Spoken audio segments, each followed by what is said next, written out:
So I'm finally in a place where I can say that all of my relationships are safe, healthy, reciprocal, and loving. And I got here through a self-worth practice called Choose People Who Choose You Back. And this is going to be helpful for you if you've been in one-sided relationships, used to overgiving and settling for less than you deserve, whether that's through friendships or love relationships. I have really been there too, and I'm going to tell you the things that have been most helpful for me to get to this place now where relationships feel authentic and meaningful and like better than I ever thought possible. So as a fearful avoidant and also an extroverted introvert, I've always been drawn to relationships since I was like 15 years old, like intimate relationships, and have had, many different types of friendships.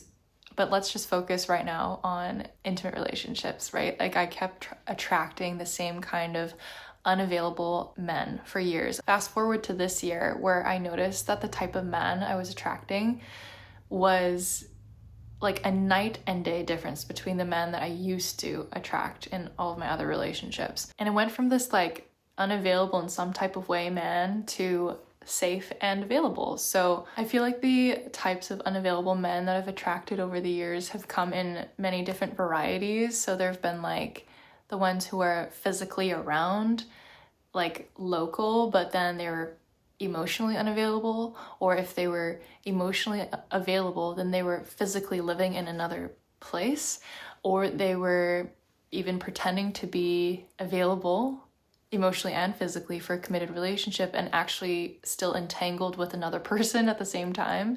So I feel like availability can play out in a number of different ways, including in your friendships too. Like this imbalance can look like if you're always the one reaching out to make plans, or maybe it seems like your friends are constantly flaking on you, or if you're just leaving spaces in your calendar in case your friend or person you're seeing might want to see you too.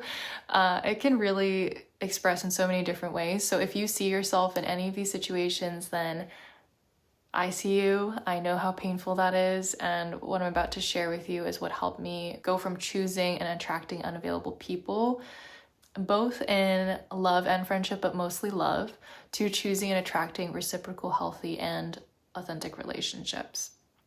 So the first step I always say, if you watch my other videos, is have compassion for yourself. And I'm not going to skip this one because I feel like it's always overlooked and misinterpreted.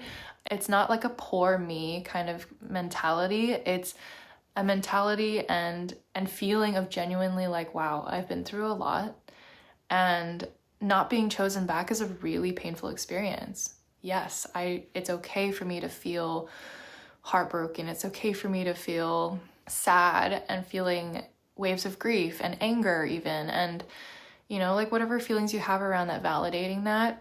Have a video on self-validation that I made recently, check that out.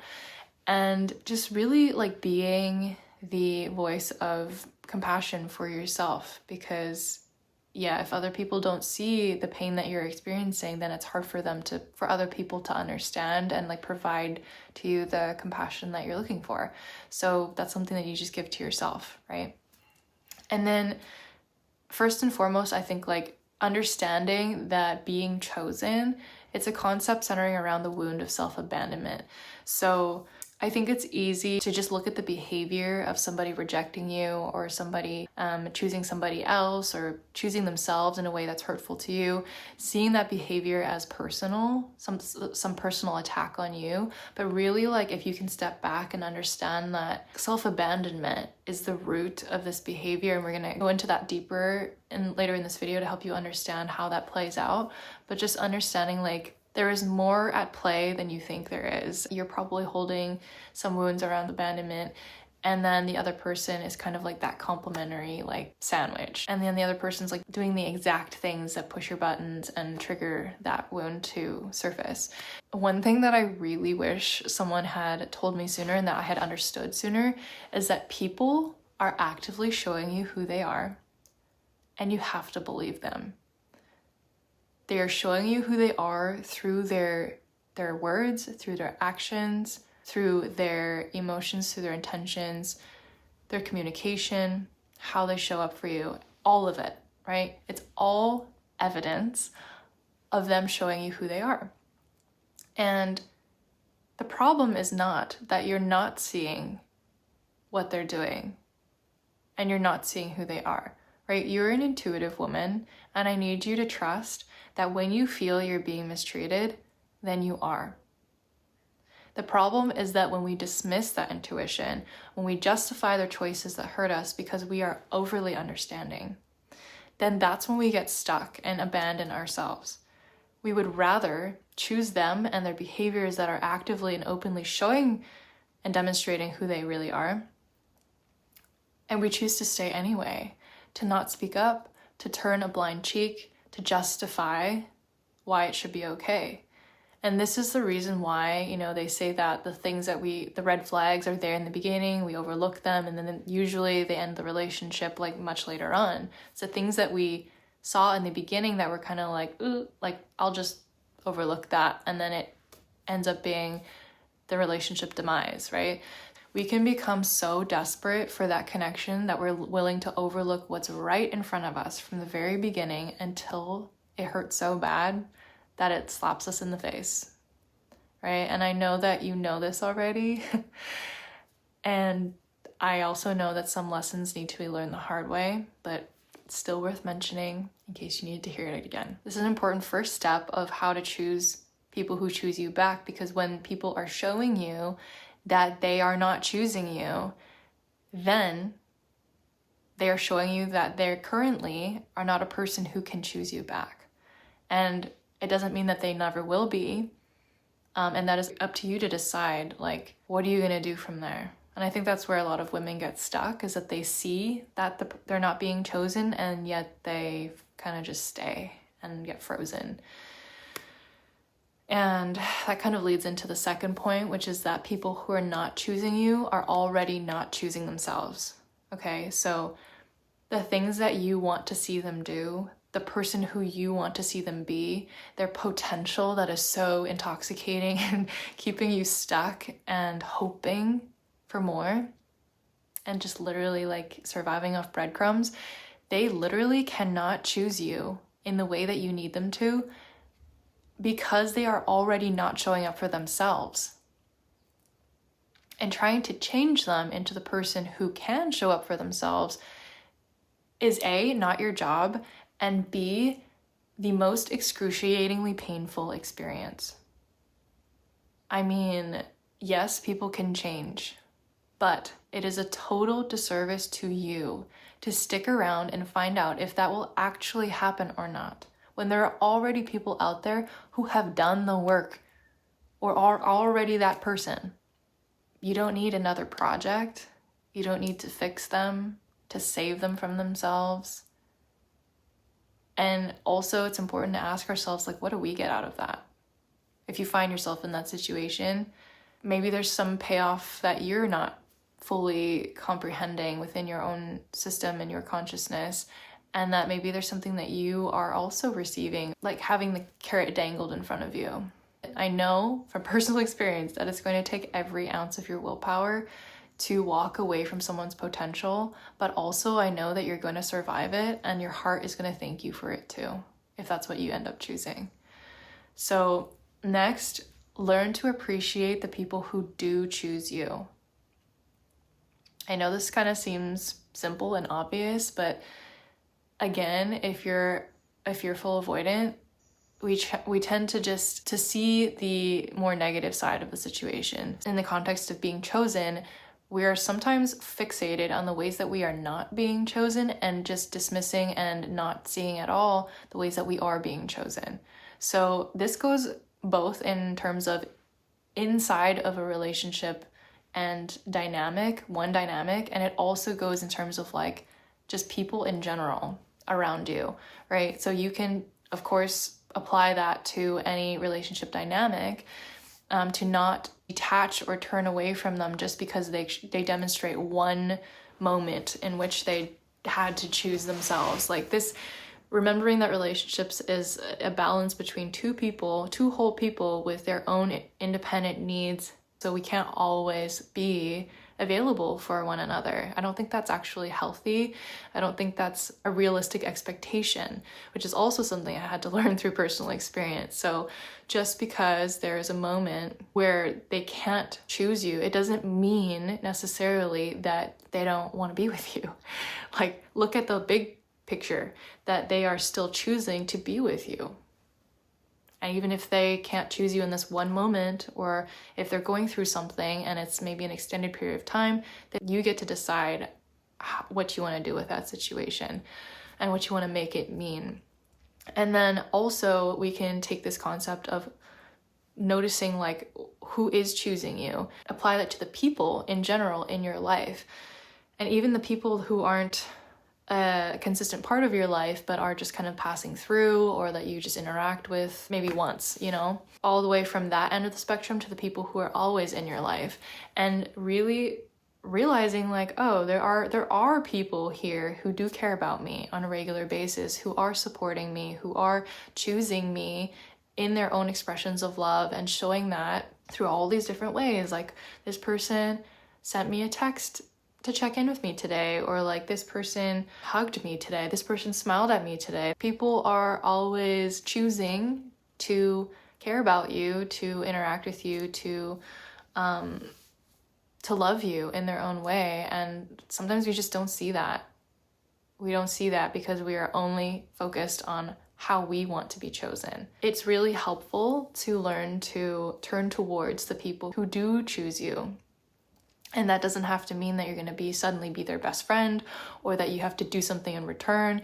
It could just be simply like acknowledging and feeling gratitude for that, right?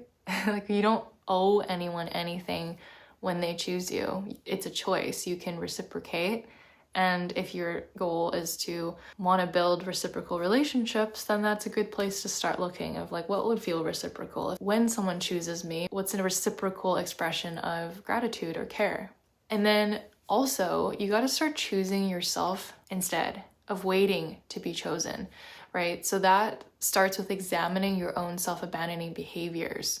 People don't choose us just because, like, if you're sitting here waiting for someone to choose you first, you're going to be waiting a long time, and you're going to miss out on a lot of opportunities to flip that script. Because with inner work, we know that what we do from the inside is what is reflected in our external reality. So if you want to be chosen, choose yourself first.